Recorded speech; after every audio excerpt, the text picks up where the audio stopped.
Their son Barron are at Camp David in Maryland for the very first time this week, and we know the president has been briefed on that situation that's happening in the Pacific. He's also playing defense, focusing on the Russia probe. He's apparently expanding his own legal team after tweeting that he is being investigated for firing former FBI Director James Comey. That tweet reportedly came as a surprise to his own legal team. A source familiar with the hiring tells CNN high-profile Washington attorney John Dowd is now the newest member of the president's legal defense. Dowd is best known for leading the investigation into baseball legend and former Cincinnati Reds manager Pete Rose over gambling charges. And I want to bring in global affairs correspondent Elise Labott, who's following the latest in the Russia investigation. Elise, what can you tell us? Well, Anna, the question now is whether Deputy Attorney General Rod Rosenstein will need to recuse himself from overseeing the special counsel's investigation. You know, he's under pressure from all sides as Robert Mueller weighs whether to investigate the president for obstruction of justice. President Trump is lashing out at Rosenstein for his role in the widening probe, and it's renewing concerns that Trump could get rid of Rosenstein, the only man who can currently get rid of Mueller.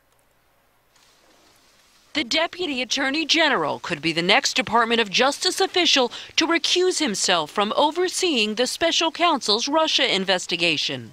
Rod Rosenstein himself set the possible move in motion by hiring Robert Mueller to lead the probe. Director Mueller is going to have a full degree of independence that he needs to conduct that investigation appropriately. Rosenstein's role is under scrutiny now that it appears Mueller's probe could broaden to investigate obstruction of justice, which could include the president's firing of FBI Director James Comey. Rosenstein played a role in that decision. His memo critical of Comey was initially used by the White House to justify the termination. President Trump made the right decision at the right time, to accept the recommendation of the Deputy Attorney General and the Attorney General. The president later admitted he was going to fire him anyway.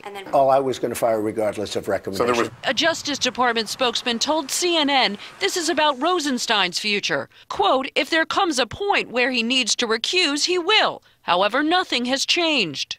Questions about his recusal come after Rosenstein released this strange statement late Thursday saying, quote, Americans should be skeptical about anonymous allegations.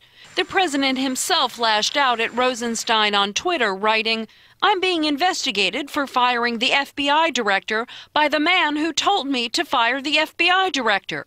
Witch hunt. That drew concern from Democrats like Dianne Feinstein, who sits on the Senate Intelligence Committee, that Trump was not only considering firing Mueller, but Rosenstein as well.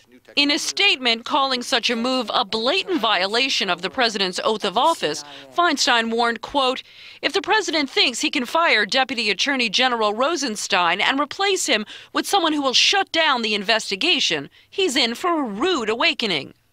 If Trump does fire Rosenstein or he recuses himself, Mueller's investigation would be overseen by Associate Attorney General Rachel Brand, who the Senate confirmed in May to be the third highest ranking official at the Justice Department. Brand previously served at DOJ under President George Bush. If confirmed, I will strive to undertake my role with integrity, independence, and fidelity to constitutional principles and the rule of law. Now, in addition to the president beefing up his legal team, a slew of Trump associates, including his personal lawyer, Michael Cohen, are now lawyering up. Vice President Mike Pence hired a personal attorney, although he downplayed the significance yesterday, calling it routine.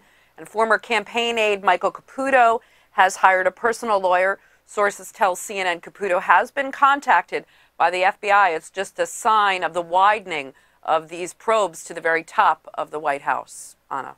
And we also learned that Michael Cohen, who is, again, a lawyer for President Trump during the campaign, also hired his own lawyer. So, like you said, a lot happening. Elise Labott, thanks for the update and all the moving parts there. In Congress, Democrats and Republicans, meantime, are united in their hopes for House Majority Whip Steve Scalise to make a speedy recovery. The latest information on his condition is that he's improving, but he is still in critical condition at a Washington hospital after a gunman shot him on Wednesday on a baseball field where the Republican congressional baseball team was practicing. That baseball field is set to reopen tomorrow, perhaps a sign of moving forward after such tragedy. We saw a big push this week for the two parties to put aside their partisan bickering and work together in the wake of the shooting. I think we need to find more opportunities for us to work together. We actually know each other well, and many of our members do, but not enough do.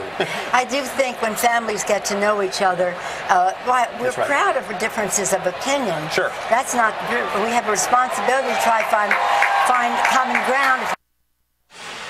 So let's talk it over with Democratic Congressman Ted Lieu. We've learned now, Congressman, that the shooter had anti-Trump postings on social media.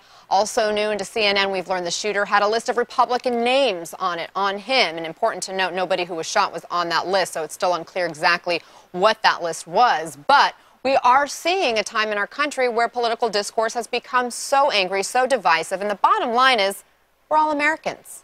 So how do you do your job as a member of the minority party in Congress and fuel the passion among your supporters, but yet not inflame what's become such a volatile political environment? Thank you, Anna, for that question. Let me first say I'm continuing to pray for Representative Scalise as well as the other victims who were injured by the shooting. I condemn all violent political rhetoric, and we need to look, all of us, all Americans, at how we can make our civil discourse better. You have called the president stupid, a liar, accused him of obstructing justice. Do you think your rhetoric needs to be toned down? The president did obstruct justice, so I am going to continue to tell the truth. And if the White House does do things that are inappropriate or wrong, I think it's important that people point that out. But I do agree that all of us should look at our rhetoric to see if we can make it better. Absolutely. And can you commit to working with Republicans on any specific agenda items, legislative issues? Absolutely. And one of the things that does frustrate me is Congress has actually worked on a bipartisan basis to pass a number of laws to help the American people. So in April, for example, we passed the Veterans Choice Act that makes health care for veterans better. It was bipartisan. President Trump signed it. And I'd like to continue to work on issues such as veterans as well as cybersecurity. And I know that this week there was also, it passed in the Senate at least, the sanctions on Russia. It'll go before the House. That passed by far bipartisan. It was 98-2, the vote on that. So to your point, there is some bipartisan work happening, but not enough of it if you ask most Americans. Let's talk about one of President Trump's most recent tweets that's turned a lot of heads this week. I quote, "I am being investigated for firing the FBI director by the man who told me to fire the FBI director. Witch hunt." So he's referring there to Deputy AG Rod Rosenstein, and there's now some talk about whether Rosenstein should recuse himself, as our Elise Labott was just reporting. Do you think that would be in the best interest of this investigation? Absolutely not. Let me say that this week is the 45th anniversary of Watergate, and we're watching history repeat itself. Nixon ignored his advisors and went into full attack mode, attacking his own Department of Justice and saying that the press is the enemy of their people. We're seeing President Trump do something similar. He fired the former FBI director. He is looking at firing the special counsel. He's now attacking Deputy Attorney General Rod Rosenstein, and he's called the press the enemy of their people. But the lesson from Watergate is that no one is above the law, not even the president. The Senate Judiciary Committee is now broadening its scope of its investigation to look into any efforts to influence FBI investigations. And as a member yourself of the House Judiciary Committee, do you believe the House investigations should be broadened to include obstruction of justice? Absolutely. I believe the firing of FBI Director Comey was a seismic event in Washington, D.C.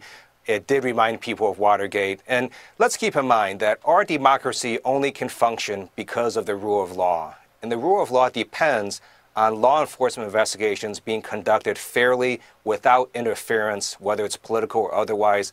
That's why obstruction of justice is a felony. That's why it's so important to preserve this principle.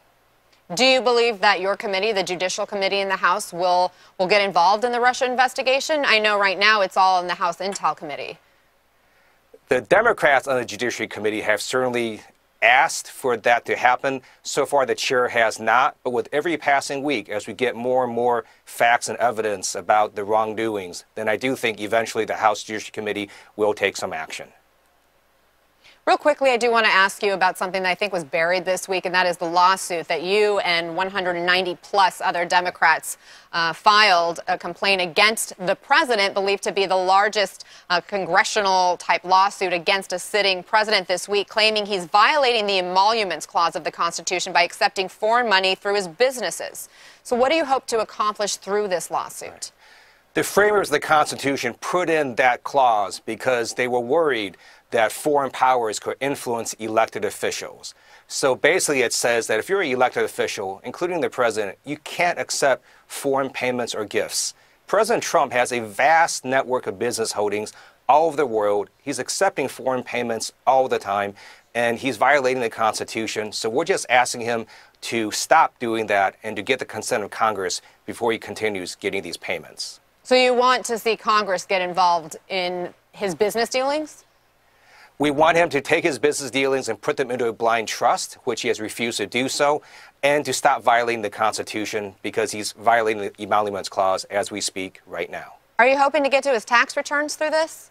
His tax returns would show an awful lot about how much he's violating the Constitution, and he absolutely needs to disclose those tax returns. And whether you're a Democrat or Republican, people understand that you shouldn't be hiding information from the American people.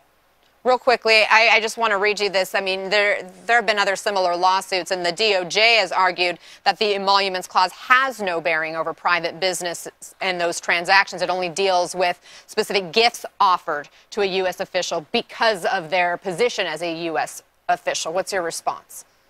That's simply not true, both factually as well as in perception. You have foreign dignitaries, foreign leaders staying at Trump hotels worldwide, specifically because they want to curry favor with the president.